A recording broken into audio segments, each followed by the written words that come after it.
Hi everybody, it's Dr. Magnifico from Jaredsville Vet and Pobly.com. It is Sunday with Serafina. Serafina, can you see her? Where are you? There you are. The other side of Oreo. She's here, Oreo's here. I'm just getting ready to head over to work. It is the first Sunday in April, so April 2nd. It's warming up. The rain is dissipated for today. The flowers are doing their best to bloom, and we just need a couple of warm days and all of the green is going to explode. The peepers are already talking. They are my favorite sound in the universe, and we have a beautiful big pond in the back, and the peepers are screaming their spring hellos. And life is going on. I have posted 2 videos in the last couple days, and I'm trying to come to terms with my real feelings.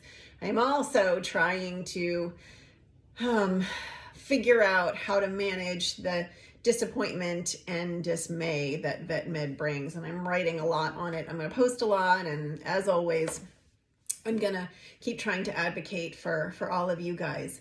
I always try to provide a message to the public, some little pearl of advice, and sometimes it's just helping you feel like you're not alone. Sometimes it's helping you understand what's going on with your pet so you can make informed, educated decisions. Lots of times it's sharing cases and stories because they are the best example I can give you on how to manage all of the things that come up with taking care of your pet. And then sometimes I sit here and I just go to bat for you. I just put down my stethoscope and I put away my white coat, and I just utilize my experience and my personal passion for vets and vet care and all of those who love the animals in their lives, and I just pick up my torch and I advocate for you. I am very public about the fact that if you ask me to who I am most aligned with or allegiant to, it is the pets. I came into vet med to take care of pets. I didn't come in to protect my colleagues. I didn't come in to build this big giant list of friends with nice abbreviations after their names.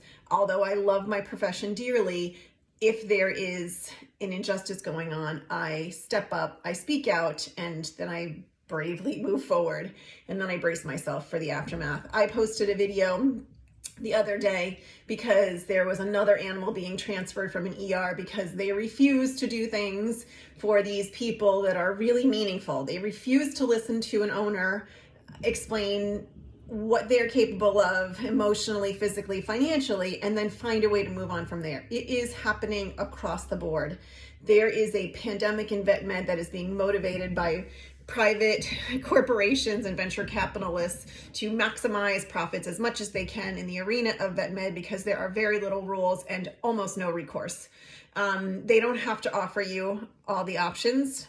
There is a code of veterinary ethics that the AVMA writes up, and it says very clearly that they are supposed to, but they don't. If they don't want to offer you something that is not profitable to them, they are not doing it. It is costing animals their lives. People are coming to veterinarians across the board. People come to us looking for help and advice. They come looking for help and advice for their pets. And sometimes that is a very costly whatever to treat. But in reality, a lot of people cannot afford vet care anymore in the capacity that we are asking them to do so. It's not just $1,000, it's $5,000, $10,000, $20,000. And there is really very little ethical guardrails for veterinarians and these corporately owned practices and or the people who are just here for the money to help you out in a way that works for you. And it's not right. And somebody needs to stand up and say something. If you have all the money in the world, I'm never going to argue this. If you have all the money in the world, go look at every single resource available to you. There is a spectrum of care for specialty clinics that is only paralleled by human medicine. It is amazing. We have every single specialty. If you've got money, you will get in quickly, and they will see you quickly, and they will take very good care of you and your pet. I'm not so sure in all cases that they're going to tell you if your efforts are futile, and that's another ethical dilemma to talk about the next time. But on that end of the spectrum, you're in very good hands, and you will be cared for respectfully and compassionately and yada, yada, yada, everything else. the other side of the spectrum, it is very, very expensive, still very expensive, and then euthanasia. And there's nothing in between. And that's really my point of contention. There are a lot of things in between. People are allowed to take their pet homes for hospice care. We are responsible for providing that option, and I don't know why we aren't. At least give them pain meds, and at least give them some sort of option to bridge the gap between the time at the ER and getting back to their vet's office. With that said, all of you need to have a really good relationship with your primary care veterinarian, because they are your safety net, and you need to have someone in your corner to take care of these cases when you cannot afford to do so at the ER. That's what my clinic does really, really well. That's what Jaredsville Vet does really, really well. We have your back and we are in your corner, and I will take over these cases in any capacity that I can, discussing with you what works for you, and then we will move forward. And we have to talk money because that is part of the equation, but that is not the overriding, dictating, decision-making part of the process here. That is because I am small. I'm a small animal practice, independently owned, and we live by our credo. Compassion comes first, and that's who we are, and that's what we live every single day.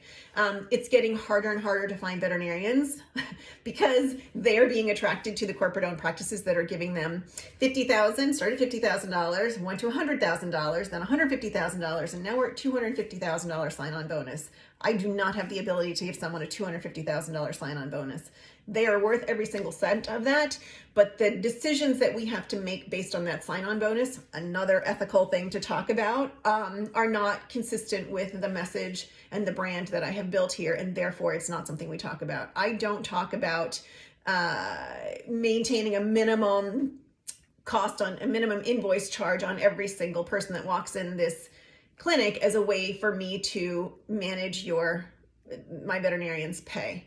Further, there are now gag orders going on in place. So they know that there are things going on that they don't want to be told to the public. Now they are providing huge sign-on bonuses as the lure to get veterinarians in the door. And then they're asking them to sign gag orders. This is the state of veterinary medicine. You, as the pet owner, need to be very conscientious about where you're going, who you're supporting, and what your options are. I can help you with the options part, and Podly is postured to do that next. I'm going to start providing people checklists or algorithms to go through to understand when you're not being given an option that is your right and our responsibility. I'm also going to provide some way for accountability. Any of you that feel like you have been cheated or misled or lied to or provided care that was unethical, have recourse. Every single state in the United States has a veterinary state board. And until these cases start getting challenged in the legal court and we start impacting the bottom lines of those shareholders, it's not going to stop, and it is probably going to get worse. There are companies right now that have been cited for violation of the free trade. They have been told that they are creating monopolies in areas and they have to break up. That is a big red flag. That is the first shot across the bow that these corporations are getting too big, and they are starting to price fix, and they are starting to make it impossible for people to get options. Okay, that's 8 minutes too long. These are all the things I'm working on. Please, I want to hear your stories. I want to hear your thoughts. You can find me anytime at podly.com. I'm here at Jaredsville Vet all the time. I'm also looking for veterinarians out there who are part of this message and want to be part of this movement. We have to start standing up for our patients, or we will be swallowed by the behemoths in the process. All right, everybody take care. Have a great spring. Bye. Serafina, you left too early. I know, I love her too. Bye, everybody.